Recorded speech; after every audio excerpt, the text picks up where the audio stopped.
आदरणीय कृषी मंत्री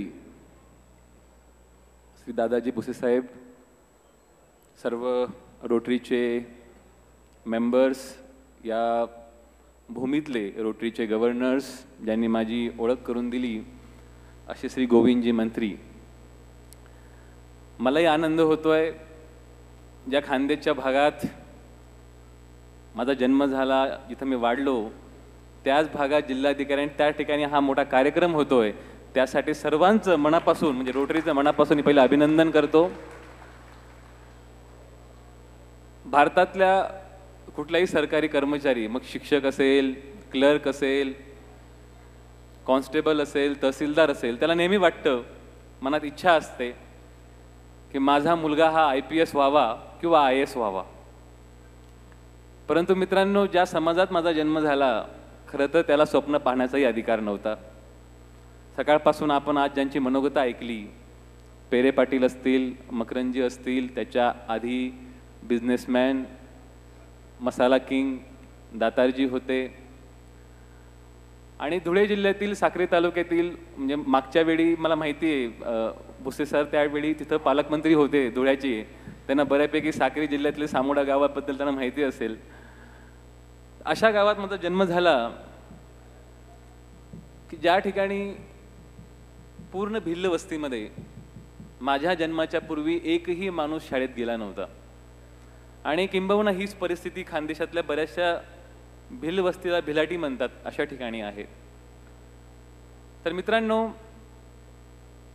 ज्यावेळी मी आईच्या पोटात होतो त्यावेळी एका पानाच्या झोपडीमध्ये माझा मोठा भाऊ बहीण राहत होते, आई वडील होते, आणि आईच्या पोटात 3 महिन्याचा असताना आईच्या गर्भात वडिलांचा देहांत झाला।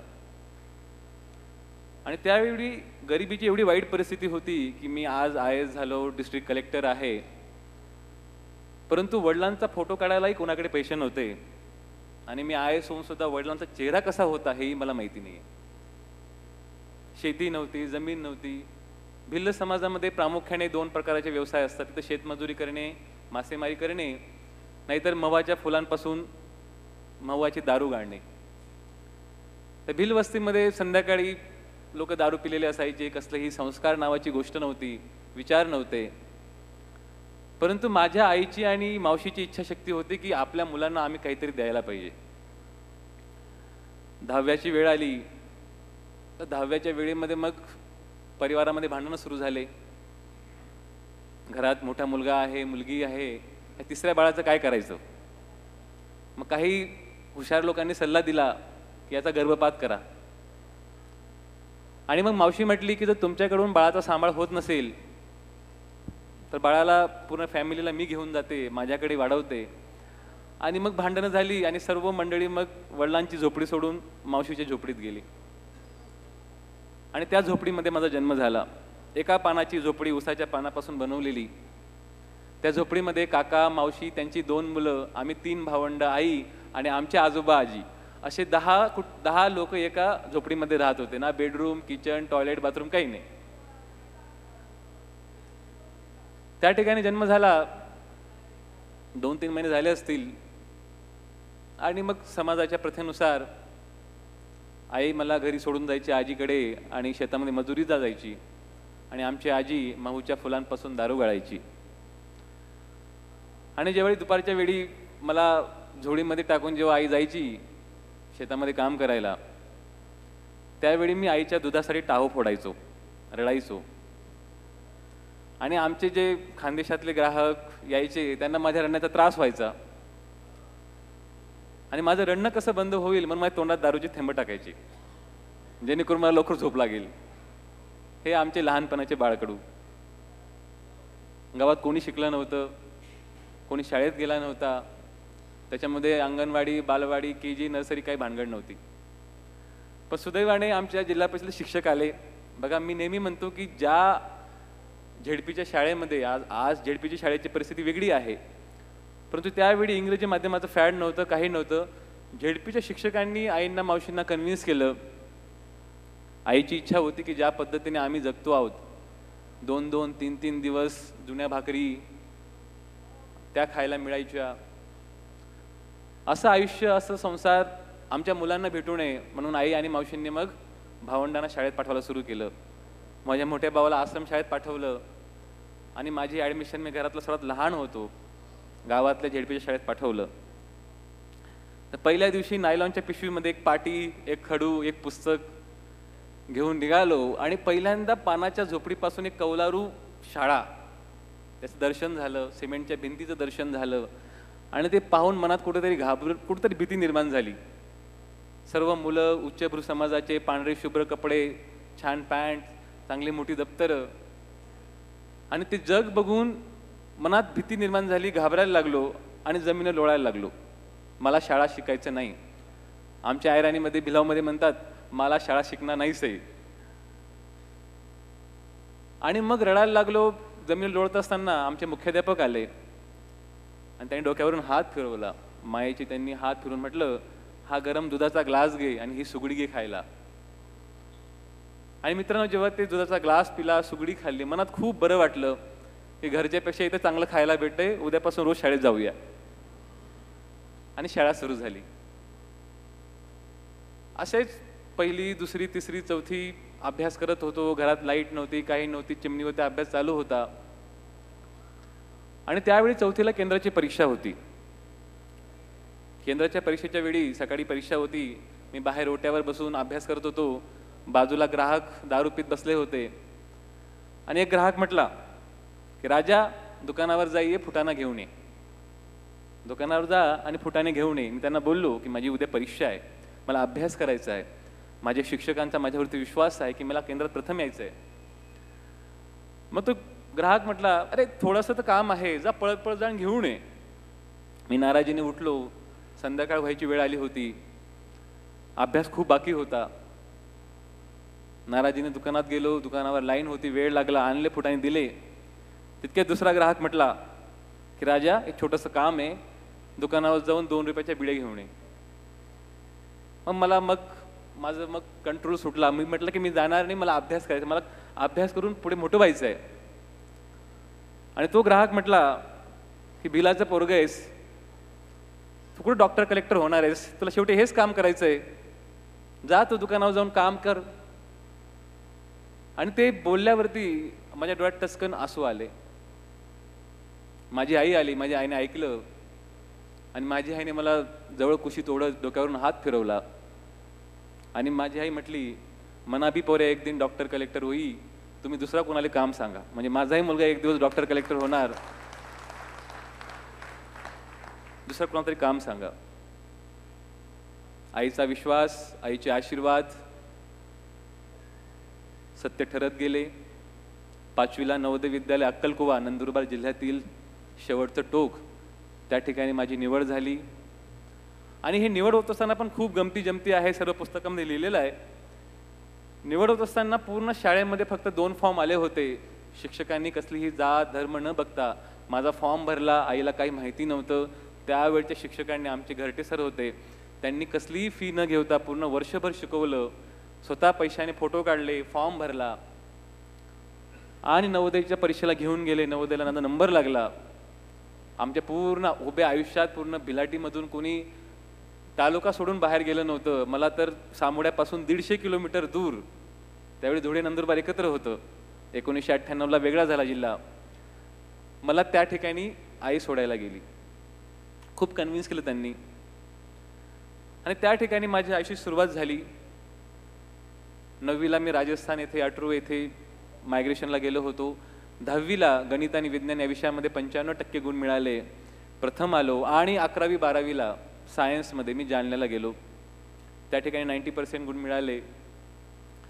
त्याच्यानंतर मेडिकल एंट्रन्स दिली आणि 200 पैकी 194 गुण मिळाले, 97% मार्क मिळाले.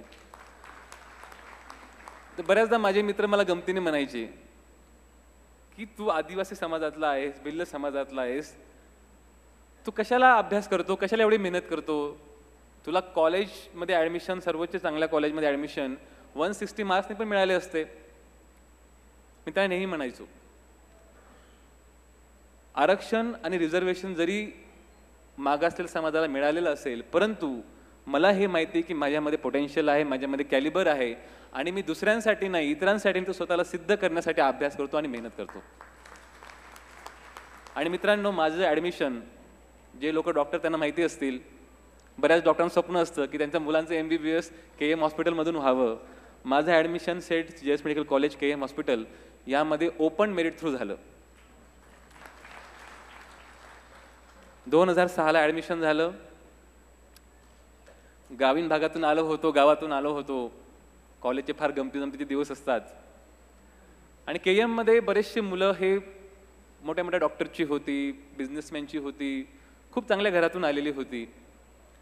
बरेचसे मुलं हे सिटीमधले होते, पुणे, मुंबई, नागपूर, इंग्रजी फाडफाड बोलणारे.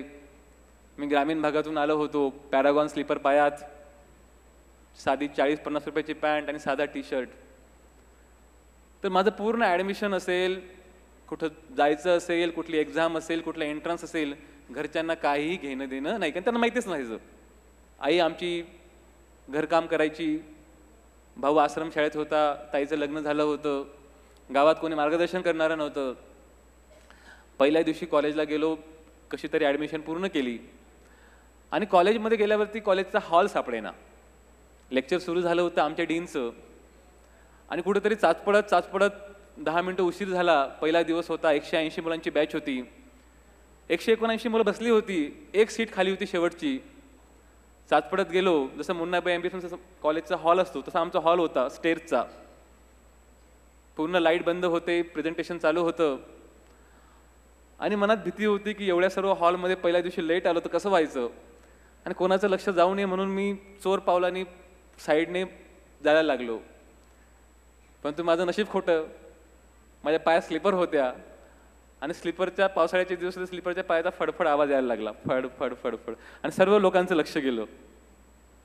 कुठला गावंढळ मुलगा आलाय गावातला, साधा टी-शर्ट, पूर्ण चेहरा घामाने डबडबत होता. शेवटच्या खुर्चीवरती जाऊन बसलो, जी जागा रिकामी होती आणि त्या ठिकाणी गेल्यावरती साईडचा माणूस अजून बाजूला सरकून गेला. घामाचा वास येत होता, पूर्ण ग्रामीण भागाचं चित्र होतं. माझ्या मनात विचार आला की आपण खरंच MBBSला ॲडमिशन घेऊन योग्य निर्णय घेतला का? पहिला दिवस, तारुण्याचं वय आणि एवढं वाईट इम्प्रेशन, इथं माझा निभाव लागेल का? कोणी माझ्याशी मैत्री तरी करेल का?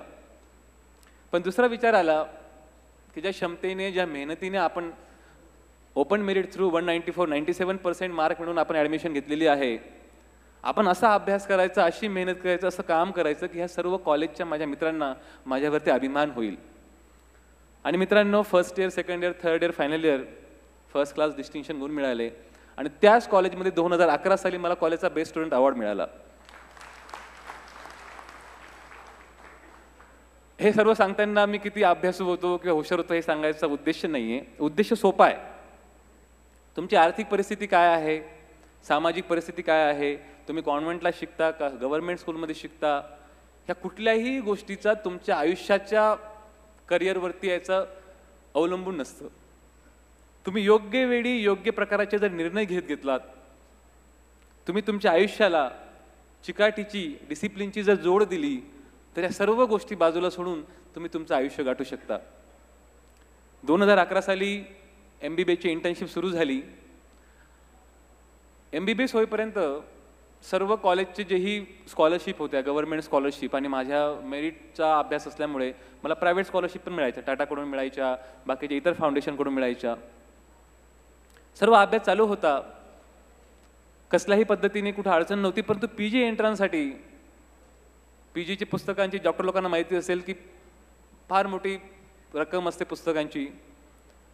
PG एंट्रन्सच्या एक एंट्रन्ससाठी फी खूप महागडी असते आणि कोचिंग क्लासेस तर विचारूच नका.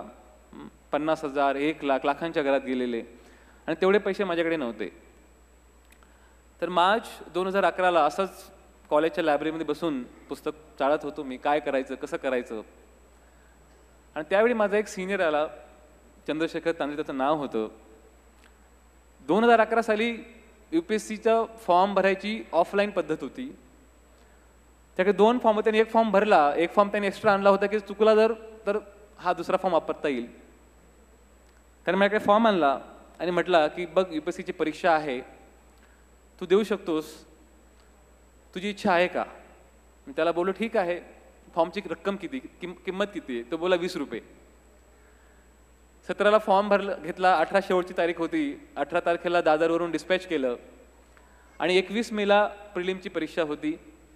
साधारणतः UPSCमध्ये पूर्ण भारतातून जवळपास 9 ते 10 लाख ग्रॅज्युएट विद्यार्थी, BA, BSc, BCom, engineers, doctors सर्व लोक परीक्षा देतात.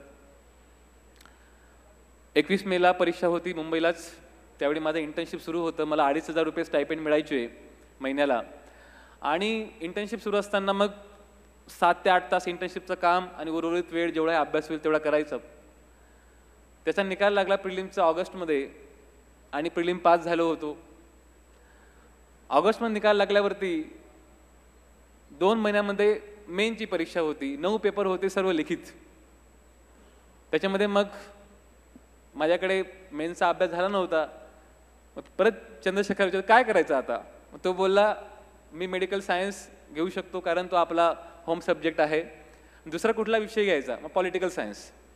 मग पॉलिटिकल सायन्स आणि मेडिकल सायन्स आणि बाकी सर्व general studies, English, Marathi language, हे सर्व एसे रायटिंग, हे सर्वांचा अभ्यास 2 महिन्यात पूर्ण केला. ऑक्टोबरला मेनचे 9 पेपर लिहिले लेखी, प्रत्येक पेपर 3 तास, 300 मार्क. आणि त्याचा निकाल 2012च्या मार्चमध्ये लागला आणि मेन्स पास झालो होतो मी. मला मेडिकल सायन्समध्ये देशात सर्वात हायेस्ट मार्क होते. आता गंमत अशी असते UPSCमध्ये की तुम्हाला जोपर्यंत ग्रॅज्युएशन सर्टिफिकेट मिळत नाही तुम्ही UPSCचा इंटरव्ह्यू देऊ शकत नाही. आणि माझं इंटर्नशिप पूर्ण व्हायला अजून जवळपास 2 महिने बाकी होते. 17 एप्रिलला इंटरव्ह्यू होता. मार्चच्या पहिल्या आठवड्यामध्ये निकाल लागला होता. सर्व कॉलेजचे HODs आमच्या डीनला विनंती केली. त्यांनी इंटर्नशिप कम्प्लिशन सर्टिफिकेट दिलं कारण MUHS कडून आम्हाला डिग्री सर्टिफिकेट मिळत होता आणि MUHS मेमध्ये देणार होता. 17 एप्रिलला दिल्लीत इंटरव्ह्यू होता. तोपर्यंत आमच्या घरच्यांना काहीच माहिती नव्हतं काय करतोय, काय कसली परीक्षा आहे. आईला फोन केला. आईला सांगितलं की असं असं आहे, मी एक परीक्षा देतोय आणि त्या परीक्षेचा इंटरव्ह्यू दिल्लीमध्ये आहे, तर मला पैशांची गरज आहे. आई म्हटली की हे सर्व तू काय उगीच असे धंगडे करत बसतो, परीक्षा दे, हे दे, ते दे. गुपचूप MBBS करायचं, डॉक्टर व्हायचं, मेडिकल ऑफिसर म्हणून काम करायचं, छान पगार घ्यायचा. मी म्हटलो आई नाही, खूप मोठी परीक्षा आहे, हे जर मी केलं तर काहीतरी नक्कीच पुढे मला मिळेल. आणि मग आईने 5,000 रुपये लोन काढलं, कर्ज काढलं, माझ्या बँकेच्या अकाउंटवर टाकलं.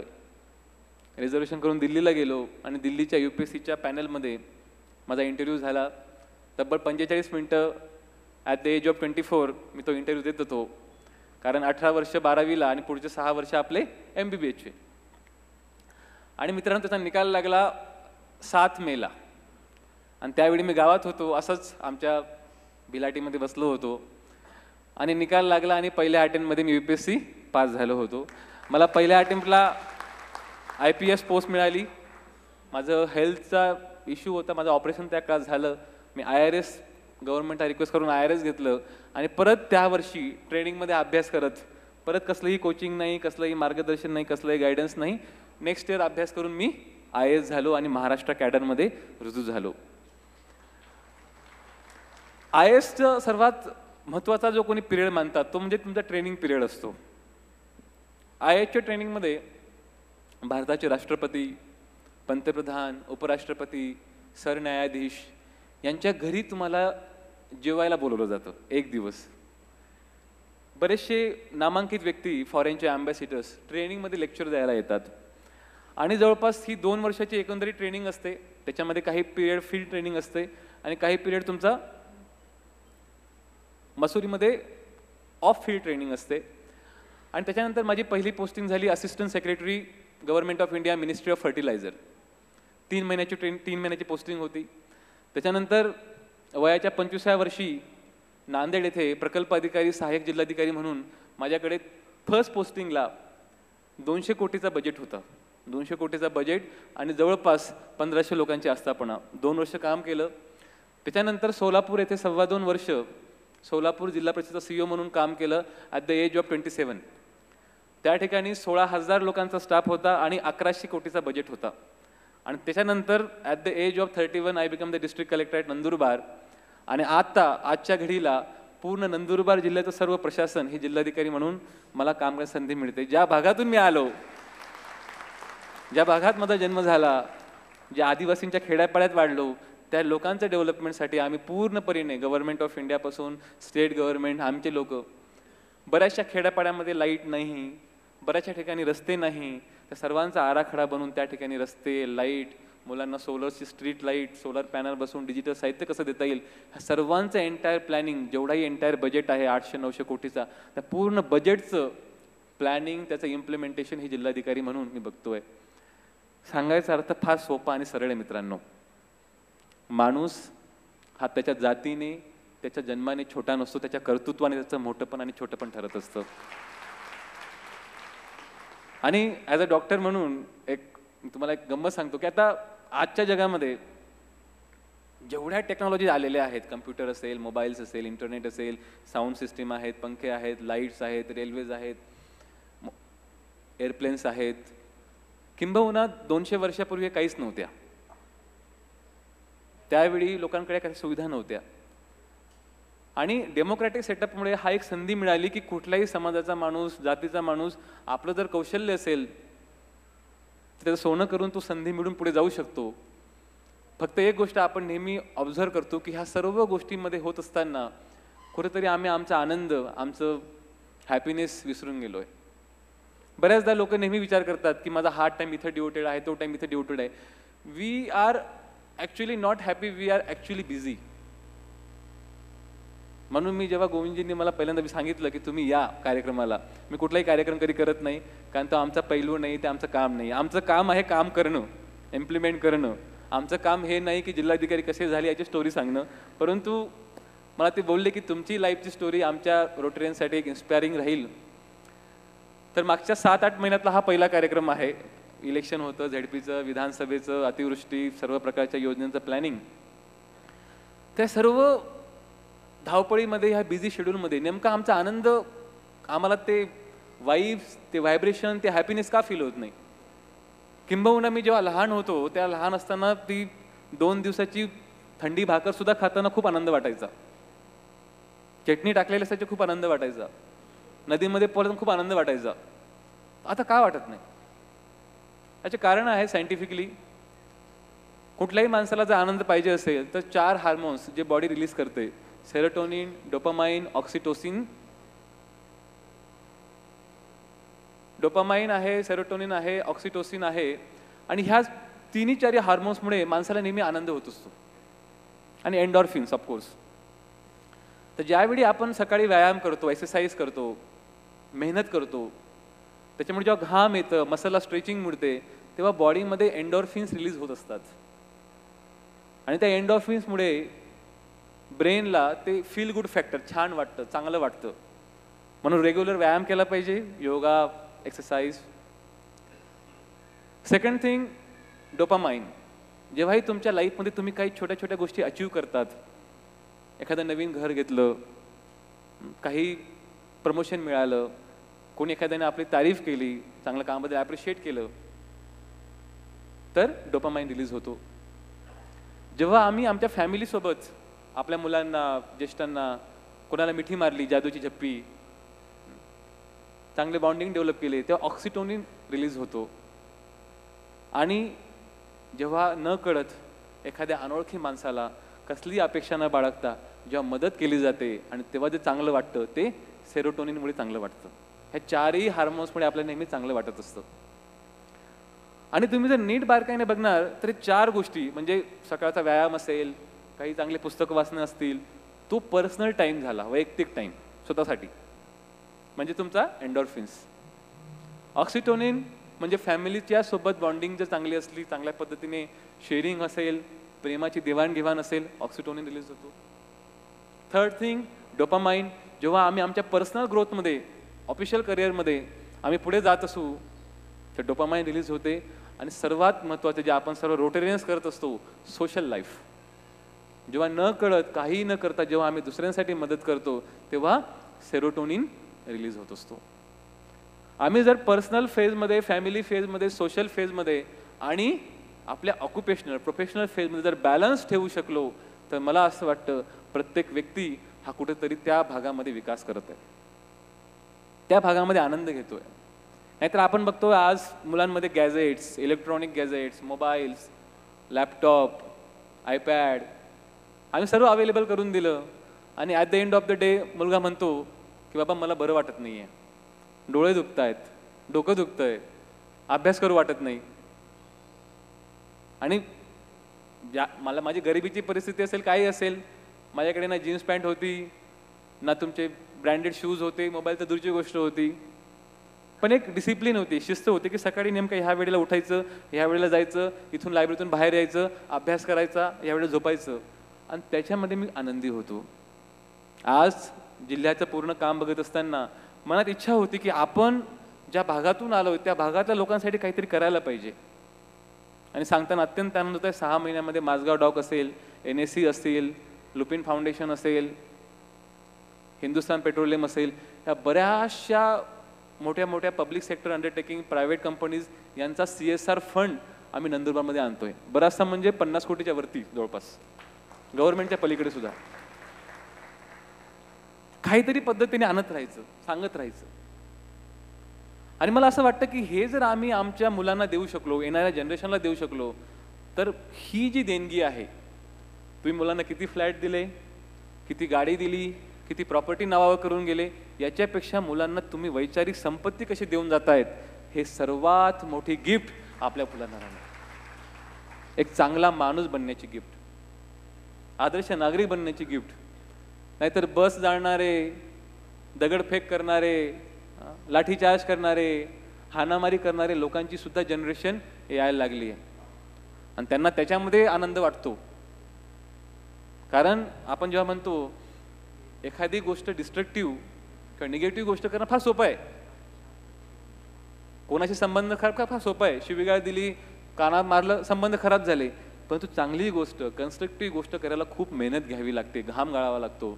आणि मला वाटतं त्या आदिवासी समाजामध्ये मला हे दिलं की कुठलाही प्रसंग आला, कुठलाही विषय आला, तुम्ही त्याला शांतपणे बसून चांगल्या पद्धतीने समजून सोडवलं, लोकांना वेळ दिला, तर कुठलाही प्रश्न हा प्रश्न राहत नाही, तर तो प्रश्न मुळात सोल्युशन म्हणून येतो.